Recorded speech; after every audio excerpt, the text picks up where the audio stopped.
this video, we're going to do some maintenance. We're going to do a backup and restore process, we're going to upgrade the firmware, and we're going to change from a P1 to a P2 protocol device. Let's get started.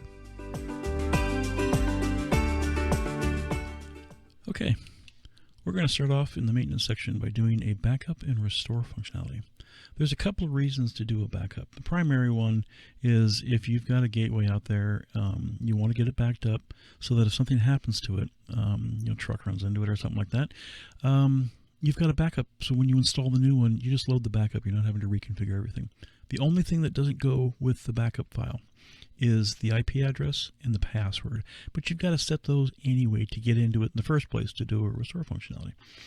The other reason to do a backup is if you create multiple devices, say you're creating skids, and you've got a gateway on each one of them, and they're all the same.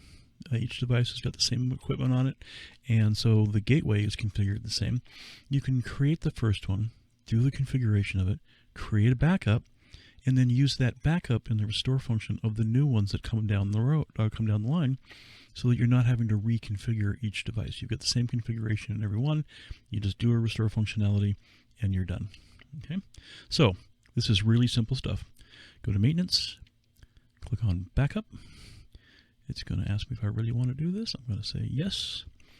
It's going to build the backup file, and it's going to move it into a folder I've pre-selected. Save, and that's it. Click on OK. I've created the backup. Now to do restore, same simple process fundamentally. Go to maintenance, restore. Now I've got to go find the file I just created. I've got it in here. So I'm going to just select the file, zipped up and everything. Click on open, and it's going to go through. It's going to do a restore functionality.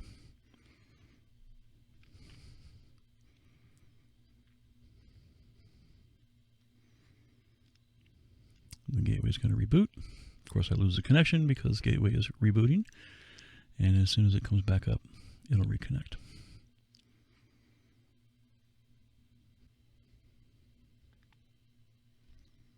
Okay, takes a couple minutes for it to do it.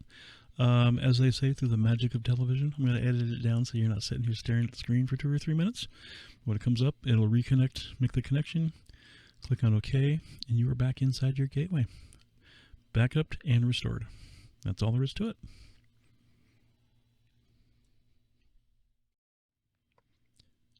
Okay, now that we've done a backup and restore functionality, let's do a firmware update. The first thing you have to do when you do a firmware update is get the latest firmware. A couple of ways to do that. The most common is go to the product webpage at spectrumcontrols.com, the gateway webpage, and about halfway down is a download section.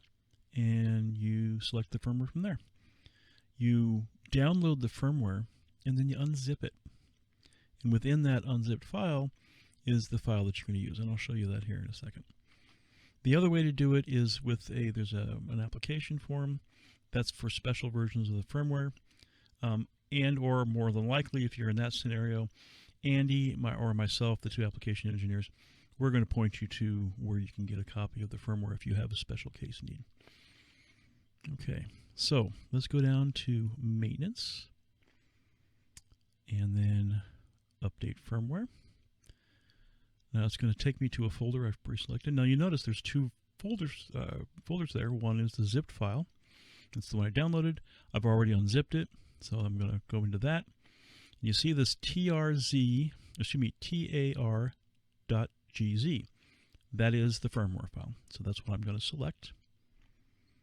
Click on that, click open, and it's going to start the update. I'm going to fast forward because it takes a little while.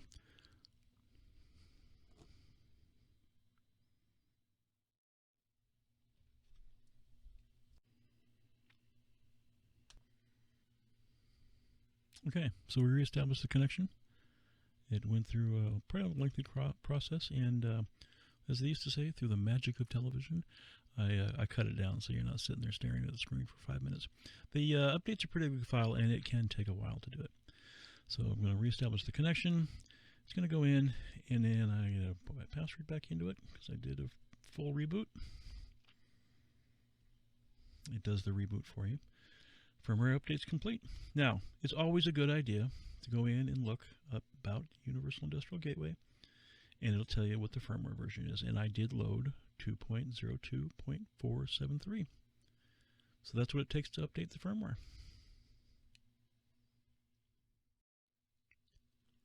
Okay, so we've done a backup and restore. We've upgraded the firmware. Now, in this segment, we're going to upgrade the protocols. If the scenario would be if you have a P1 device, which is the lower cost unit but has the limited number of protocols, and your application now calls for one of the protocols that is not in there, you need a P2, you don't have to replace the unit. You can upload or you can enter a key that will unlock the other set of protocols. And what you do is you'll contact your distributor and you'll order a key through them. To do that, however, first you need to go in, so we're going to go to maintenance, upgrade protocols, and this box is going to come up. It's going to give you the MAC address of the device, the current model number, including, notice this is a P1, and you're going to take that information and you're going to give it to the distributor, and they're going to send it off to us at Spectrum Controls. We are then going to generate a key which will get emailed back, and can be emailed back to you. And that key is a 52-character string of letters and numbers. And you enter that in here. Cut and paste is the obvious choice. And when you do, you click Submit, and the protocol's upgraded. So let's show you how you do it. So I've got that key already on a different screen. Let me copy it. Now I'm going to come down here and I'm going to paste it. And I'm going to click Submit. So that's all it takes. So the gateway's now rebooting, but it doesn't take a long time to upload anything or download or anything like that. It just unlocks the protocol, or P2 protocols package.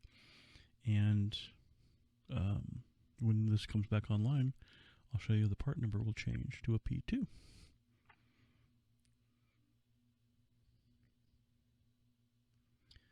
Okay, we've got our connection back. Click OK. I'm going to go up to the help section here about the Universal Gateway.